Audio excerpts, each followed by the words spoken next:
नमस्कार मेरे प्यारे दोस्तों, स्वागत है आप सभी का एक बार फिर से आपके अपने इस YouTube channel Mister Cool Ash the teacher में। और दोस्तों, अगर आपने इस वीडियो को क्लिक किया होगा तो आई होप आपने ये वाली वीडियो देख ली होगी जिसमें मैंने लाइव हियरिंग आप लोग के लिए लेकर के आया था WPS नंबर 925/2025 ऑनरेबल जस्टिस समितेंद्र किशोर प्रसाद जी के बेंच में। तो ये होने वाला है उसी का ब्रेक डाउन। वीडियो को अंत तक के देखिएगा। चैनल पर अगर नया है तो शिक्षा जगत से जुड़ी हुई सारी छोटी से छोटी बड़ी से बड़ी जानकारी और तैयारी के लिए एक ही चैनल पर भरोसा कर सकते हैं, वो है आपका अपना Mister Cool Ash the teacher.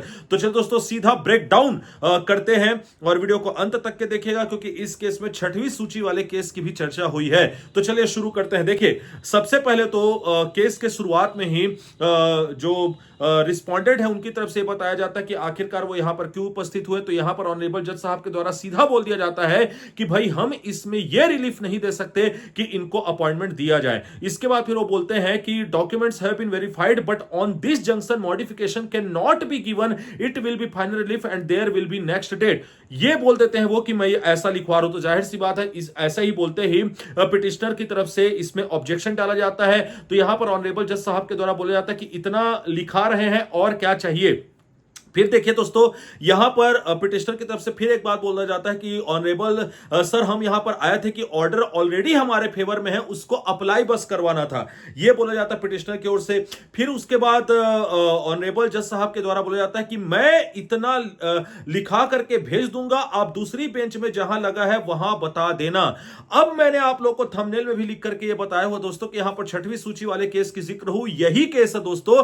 यहां पर ऑनरेबल जज साहब का यही कहना था कि ऑलरेडी दूसरी बेंच में अर्थात ऑनरेबल जस्टिस रविंद्र कुमार अग्रवाल जी के बेंच में 6वीं सूची वाला केस जो है वो चल रहा है। तो मैं आपके लिए इतना लिखवा देता हूं, आप वहां पर जाकर के बता देना और वहां पर जाकर के रिलीफ ले लेना। ऐसा कहा जाता है ऑनरेबल जज साहब के द्वारा। फिर उसके बाद कहा जाता है रिस्पोंडेंट की ओर से, रिस्पोंडेंट की ओर से कहा जाता है कि जी सर, बिल्कुल कल भी लंबी बहस हुई है। फिर यहां पर पिटिशनर की तरफ से कहा जा सकता है कि सर, कहा जाता है कि सर वो तो शायद फाइनल हियरिंग थी, अब तो उससे फैसला बस आएगा। तो यहां पर रिस्पोंडेंट के द्वारा कहा जाता है कि नहीं सर, अभी फाइनल हियरिंग है, ऐसा जरूरी नहीं है, और भी हियरिंग हो सकती है। इस प्रकार की बात यहां पर कही गई दोस्तों।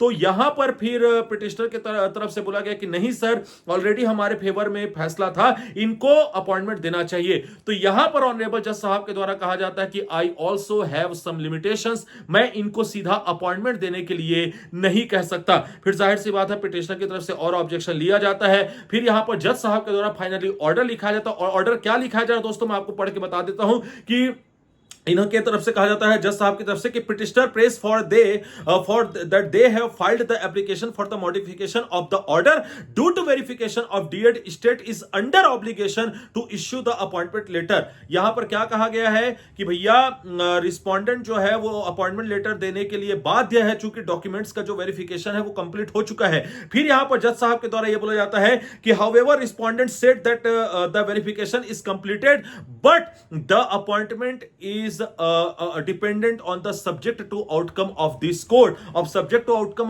कौन से केस का दोस्तों? तो ये 3052/2025 और 3946/2025 वाला जो केस है उसके फाइनल आउटकम के ऊपर डिपेंड करेगा इस केस का भविष्य, यहां पर लिख दिया गया। फिर यहां पर पिटिशनर की तरफ से बोला जाता है कि सर, इनको फर्दर प्रोसीड करने के लिए बोल दीजिए, ये भी ऑर्डर में लिखवा दीजिए। तो फिर वहां पर जज साहब के द्वारा यही कहा जाता है कि मैं अपॉइंटमेंट देने के लिए नहीं कह सकता, ये मेरे लिमिटेशन से बाहर है। तो जाहिर सी बात है, मैं इसमें कुछ नहीं कर सकता। तो यहां पर पिटिशनर की तरफ से एक बात बोली जाती है कि सर, फिर इन्होंने गलत सबमिशन क्यों दिया था?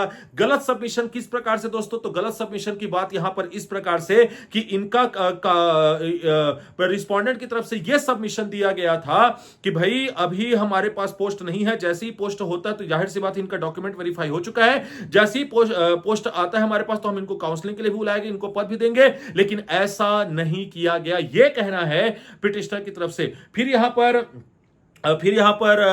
जो पिटिशनर है उनकी तरफ से ये जो है ऑब्जेक्शन रखा जाता है दोस्तों। लेकिन जाहिर सी बात है कि ऑनरेबल जज साहब यहां पर अपना जो ऑर्डर है वो लिखवा चुके होते हैं, लेकिन लास्ट में वो एक लाइन जुड़वा देते हैं, वो ये है कि respondent have to file appropriate application. मतलब इस बार जो एप्लीकेशन है वो सही तरीके से सबमिट करना पड़ेगा रिस्पोंडेंट को, ये बोल दिया जाता है और इसके पश्चात सुनवाई हो जाती है खत्म। तो यह था दोस्तों इस पूरे केस का आज की सुनवाई का ब्रेकडाउन। एंड आई होप कि हमेशा की तरह आपके Mister Cool Ash the teacher से आपको सटीक जानकारी और सटीक विश्लेषण प्राप्त हुई होगी। और अगर ऐसा है तो चैनल को सब्सक्राइब करके बेल आइकन दबा दीजिएगा।